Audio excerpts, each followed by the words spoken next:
அந்த கலைஞரின் மகனாக இருக்கக்கூடிய நான் சொல்லுகிறேன், தர்மம் தன் வாழ்வதனை சூது. I am not prepared to answer you. You are anti-Indian. முடிவு பண்ணிட்டீங்களா? யாருக்கு ஓட்டு போட போறீங்க? குடும்ப அரசியல்ங்கிற பேர்ல நாட்டையே குழி தோண்டி புதைச்சாங்களே அவங்களுக்கா, இல்ல நம்ம உரிமைக்காக போராடும் போது நம்மளை அடிச்சு துரத்தினாங்களே அவங்களுக்கா, நலத்திட்டங்கிற பேர்ல நிலத்தையே நாசமாக்கி நம்ம விவசாயிகளா நாட்டையே தலகுனிய வச்சாங்களே அவங்களுக்கா, இல்ல பணத்துக்காக நம்ம மக்களையே சுட்டு அந்த யாருக்கு ஓட்டு போட போறீங்க? நீ என்னடா சொல்றது? எங்களுக்கு தெரியும், எங்க அப்பா அம்மா யாருக்கு ஓட்டு போட சொல்றாங்களோ அவங்களுக்கு தான் போடுவோம் அப்படின்னு நீங்க சொல்றது கேக்குது. கரெக்ட், அம்மா அப்பா சொல்றபடி கேட்கணும். ஆனா எந்த அப்பா அம்மா சொல்றபடி கேட்கணுங்கிறத நான் சொல்றேன், கொஞ்சம் கேளுங்க. மொத்த அரசாங்கமும் சேர்ந்து நீட் தேர்வுங்கிற பேர்ல ஒரு பொண்ணை கொண்டாங்களே, அந்த பொண்ணோட அப்பா அம்மாட்ட கேட்டு பாருங்க, அவங்க சொல்லுவாங்க யாருக்கு போடக்கூடாதுன்னு. நாட்டை ஆள்ற தகுதியே இல்லாத தலைமை இருக்கிற இந்த நாட்டுல அதை தட்டி கேட்கிற ஒருத்தனா, உங்கள ஒருத்தனா கேட்கிறேன், யாருக்கு ஏன் ஓட்டு போட போறீங்க? நடிகராக இருந்த கமலஹாசன் திடீர்னு ஒரு நாள் அரசியல் கட்சி தலைவராக மாறிட்டார். மாறினது மட்டும் இல்லாமல் ஆளுமைகள் இல்லாத தமிழ்நாட்டில் தான் ஒரு மிகப்பெரிய சக்தியாக மாற்றத்தை தமிழக மக்களுக்கு கொடுக்க போகிறேன் அப்படின்னு சொல்லிக்கிட்டு இருந்தார். அது மட்டும் இல்லாமல் ஒரு படத்துக்கு எப்படி பப்ளிசிட்டி பண்ணுவாரோ அதை போலவே தன்னோட கட்சிக்கு அவர் பண்ண பப்ளிசிட்டி எல்லாமே ஒரு வீடியோ ஷூட்டாக தான் இருந்தது.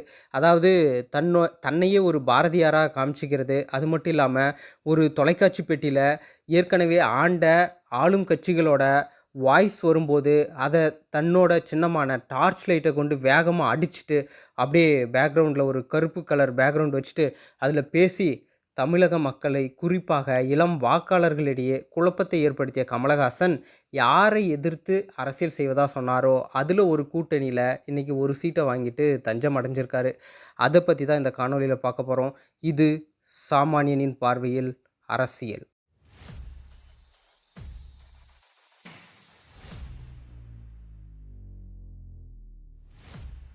திரு கருணாநிதி அவர்கள் செல்வி ஜெயலலிதா அவர்களோட மறைவுக்கு பிறகு தமிழக அரசியல் என்பது அடுத்து யார், தமிழகத்தை வழிநடத்தக்கூடிய மிக வலிமையான தலைவராக உருவெடுக்கப் போவது யார் என்கிற கேள்வி எழுந்தது.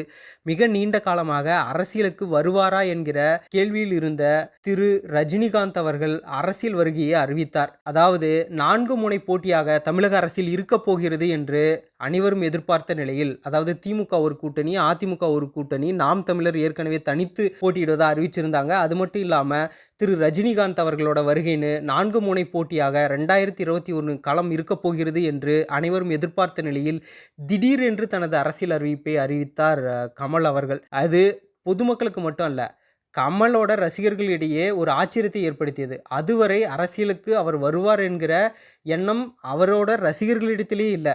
இவங்க கேட்டாங்கன்னா இப்போ சொல்லுவாங்க, 1980 90களில் இருந்தே நாங்கள் மையம்னு ஒரு இதழ் நடத்திட்டு இருந்தோம், நாங்கள் அரசியலோடு தொடர்ந்து தொடர்பில் இருக்கோம் அப்படின்னு சொல்லிட்டு. ஆனால் அது சமூகத்தில் ஏற்படுகிற சிறு நிகழ்வுகள் குறித்தான உங்களது கருத்துக்களை சொல்வதற்கு வேணால் அதை பயன்படுத்தியிருக்கலாமே ஒழிய, அரசியல் கட்சி தொடங்கி தமிழகத்தில் நாங்கள் ஆட்சி அமைக்கப் போகிறோம் என்கிற நிலைக்கு ஏதேனும் ஒரு நாள் கமல் வருவாரா என்கிற எண்ணம் கமலுக்கே இல்லாமல் தான் இருந்தது. அப்படி இருக்கும்போது திடீரென்று கட்சி ஆரம்பித்த கமலஹாசன் அதுவரை ஆண்ட ஆளும் கட்சிகளுக்கு எதிராக தொடர்ச்சியாக தன்னோட கருத்துக்களை, விமர்சனங்களையும் வச்சுட்டு வந்தார். அப்போது இந்த நிலையில் நீங்கள் கட்சி ஆரம்பிச்சிருக்கீங்க அப்படின்னா என்ன நோக்கமாக இருக்க முடியும்? அந்த தேர்தலையே நீங்கள் வெற்றி பெறணும். அதாவது 2021 அந்த சட்டமன்ற தேர்தலில் நீங்கள் முழுமையாக வெற்றி பெற்று ஆட்சி அமைக்கணும். இல்லை அப்படின்னா அந்த தேர்தல் முதன்மை களமாக வச்சு, அதாவது முதலாவது தேர்தலாக வச்சு தொடர்ச்சியாக நீங்கள் மக்கள்கிட்ட உங்களோட கருத்துக்களை எடுத்து போகணும். அது மட்டும் இல்லாமல் மக்களை தொடர்ந்து அரசியல்படுத்தி மக்களோட போராட்டங்களோட நீங்கள் தொடர்ந்து பயணித்து மக்களை உங்களை நோக்கி திருப்பி வருங்காலத்தில் வரப்போகிற ஏதேனும் ஒரு தேர்தலில் நீங்கள் வெற்றி பெறுவதற்கான வாய்ப்பு இருக்கிறது அப்படின்னு நீங்கள் நம்பி அரசியல் கட்சி ஆரம்பிச்சிருக்கணும். இது 2ஐ தவிர வேறு ஒரு காரணம் இருக்காது. கரெக்டாக? இதில் ஃபஸ்ட்டு காரணத்தை எடுத்துப்போம். அதாவது அந்த தேர்தலில் 2021 இவர் வெற்றி பெற்று விடுவார் அப்படின்னு நம்பி கமல் ஆரம்பித்தாரா அப்படின்னா அவருக்கே தெரியும், கண்டிப்பாக அவர் ஆட்சி கட்டிலில் அமரப்போவது கிடையாது. அனைவருக்கும் தெரியும். ஆனாலும் கட்சி ஆரம்பித்தது அந்த 2வது காரணமாக தான் இருக்கும். தொடர்ச்சியாக நம்ம வந்து தனித்து பயணிப்போம், இருக்கிறவர்களிடத்தில் இருக்கிற அனைத்து குறைகளையும் சுட்டிக்காட்டி மக்களை நம்மை நோக்கி ஈர்க்கணும், இது தப்பில்லை. அப்படி நடந்திருந்தால் தப்பில்லை. அதே மாதிரி தான் அவர் சினிமாவிலிருந்து வந்ததுனாலேயே என்னவோ சில பப்ளிசிட்டி ஸ்டண்ட்லாம் அடித்தார். அதாவது இந்த டிவியை உடைக்கிறது இந்த மாதிரியான இதெல்லாம் பண்ணிகிட்டு இருந்தார். பரவாயில்ல, மக்களும் நம்பினாங்க. இதில் முக்கியமாக என்னென்னா, சில லட்சம் மக்கள் அவரை நம்பி வாக்களித்தார்கள். அவர் பேசிய அந்த ஆண்ட ஆளும் கட்சிகளுக்கு எதிரான கருத்துக்களை நம்பி இவர் தனித்து மக்களுக்காக நிற்பார் என்ற நம்பிக்கையில் சில லட்சம் மக்கள் வாக்களித்தார்கள். ஆனால் இன்று என்ன நடந்திருக்கு? நீங்கள் யாரை எதிர்த்து அரசியல் செஞ்சீங்களோ அவங்களோடவே போய் கூட்டணி சேர்ந்துருக்கீங்க. இன்றைக்கி அவர் கூட்டணி சேர்ந்ததுக்கு என்ன காரணம் வேணால் சொல்லலாம். அது குறித்து விமர்சனம் வைப்பதற்கு முன்னாடி நீங்கள் கட்சி தொடங்குனீங்க இல்லையா, அப்போது உங்கள் மீதான ஒரு விமர்சனத்தை நான் இப்போ வைக்கணும்னு நினைக்கிறேன். அதாவது உங்களுக்கு தொடர்ச்சியாக மக்கள்கிட்ட உங்களோட கருத்துக்களை சொல்லி நீங்கள் வெற்றி பெற வேண்டும் என்கிற நோக்கம் இல்லை. அந்த தேர்தலில் ஏதாவது சொல்லி ஒரு குறிப்பிட்ட சதவீதம் வாக்குகளை வாங்கிட்டு அதற்கு அடுத்து வருகிற தேர்தலில் யாராவது ஒருவரோடு கூட்டணி போகிற நோக்கத்தில் தான் நீங்கள் அன்றைக்கி ஆரம்பித்ததை போன்று தான் இன்றைய உங்களது நடவடிக்கை தெரிகிறது. அதாவது விக்ரம் படத்திற்கு முன்பு, விக்ரம் படத்திற்கு பின்பு அப்படின்னு சொல்லிட்டு கமலோட திரை வாழ்க்கையை பிரிச்சிடலாம். அதற்கு முன்னால் அவரோட படங்கள் மிகப்பெரிய அளவில் வெற்றி அப்படின்னு எதுவும் இல்லை. திரு ரஜினி அவர்களோட படங்களை கம்பேர் பண்ணும்போது கமலோட படங்கள் மிகப்பெரிய அளவில் வெற்றி பெறவில்லை. திரு ரஜினி அவர்கள் திடீரென்று அரசியலுக்கு வரும் பட்சத்தில் சினிமாவில் தனக்கான வாய்ப்புகள் குறையும் அப்படிங்கிற நம்பிக்கையில் இவரும் அரசியல் நோக்கி வந்துடலான்னு சொல்லிட்டு ஒரு பிளான் போட்டார். திடீரென்று நடந்த சில நிகழ்வுகள், கொரோனா வந்ததுனால திரு ரஜினி அவர்கள் அரசியலுக்கு வருவதை நிறுத்திட்டார். அதே மாதிரி இவருக்கு கமலுக்கு என்ன நடந்தது அப்படின்னா, திடீர்னு விக்ரம் படம் வந்து மிகப்பெரிய வெற்றி பெற்றுச்சு. அதனால் இப்போ திடீர்னு இவர் அரசியலுக்கும் கால் வச்சுட்டாரு, ஒரு பக்கம் படமும் வெற்றி அடைஞ்சிருச்சு. இப்போ எப்படி இவர் பயணிக்கிறதுன்னு இவருக்கு ஒரு குழப்பம் வந்துருச்சு. என்ன பண்ணிட்டார் அப்படின்னா, சரி சினிமாவில் இப்போதைக்கு நமக்கு வாய்ப்பு இருக்குது, அதில் நம்ம பயணிப்போம். கட்சி வேறு ஆரம்பிச்சிட்டோம், இப்போ க்ளோஸும் பண்ண முடியாது, இழுத்து மூடிட்டும் போக முடியாது. சரி, ஏதாவது ஒரு கூட்டணியில் வச்சுட்டு வர சீட்டை வாங்கிட்டு இந்த கட்சி ஒரு பக்கம் அப்படியே போயிட்டுருக்கட்டும், வருங்காலத்தில் நமக்கு படங்கள் இல்லாத நேரத்தில் இந்த கட்சிக்கு வந்துடலாம் அப்படிங்கிற சந்தர்ப்பவாதமாக மட்டும்தான் அவரோட அரசியல் இருந்திருக்கு. அவர் கட்சி ஆரம்பிக்கும் போதே அவரோட கொள்கை என்னன்னு கேட்டிங்கன்னா மையன்ட்டார்.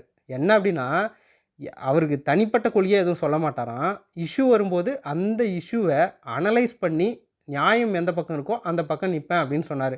இதை படித்தவர்கள் இளம் வாக்காளர்கள் கேட்கும்போது இதுதானே சரியான நடவடிக்கை அப்படின்னு இருக்கும். கரெக்டு தான், அவர் அதை யோசித்து அந்த இஷ்யூ எந்த பக்கம் நியாயமோ அது பக்கம் நிற்கணுங்கிறது சரியானது தான். ஆனால் கட்சி ஆரம்பித்ததிலிருந்து தமிழகத்தில் ஆகட்டும், இந்தியாவில் ஆகட்டும் நடந்த எத்தனை பிரச்சனைக்கு இவர்கள் அதை அலசி ஆராய்ந்து எது நியாயம், எதன் பக்கம் நாங்கள் நிற்கிறோம் அப்படின்னு அறிவிச்சிருக்காங்க?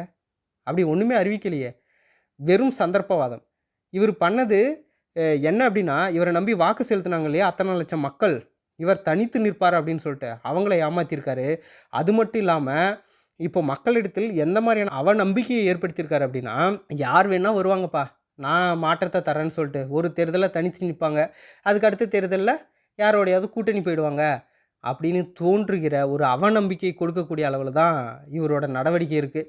இதுக்கு மேலே உண்மையிலே மக்களுக்கு மாற்றத்தை கொடுக்கணும், நான் தனித்து நிற்க போகிறேன் அப்படின்னு ஏதாவது ஒரு கட்சி வந்தால் கூட மக்கள் கமலோடு ஒப்பிட்டு இன்றைக்கி இப்படி தான் பேசுவீங்க, நாளைக்கு கூட்டணி போயிடுவீங்க அப்படின்னு சொல்லிட்டு அவர்களையும் தப்பான கண்ணோட்டத்தில் பார்ப்பதற்கான ஒரு வாய்ப்பை ஏற்படுத்தி கொடுத்திருக்கிறார் இந்த கமலஹாசன். உண்மையில் கமல் அவர்கள் நேர்மையானவராக இருந்தால் இதை ஒத்துக்கிட்டு மக்களிடத்தில் முதல் மன்னிப்பு கேளுங்கள் கமலஹாசன் அவர்களே. இது போன்ற காணொளிகளுக்கு சப்ஸ்கிரைப் செய்து கொள்ளுங்கள். நன்றி.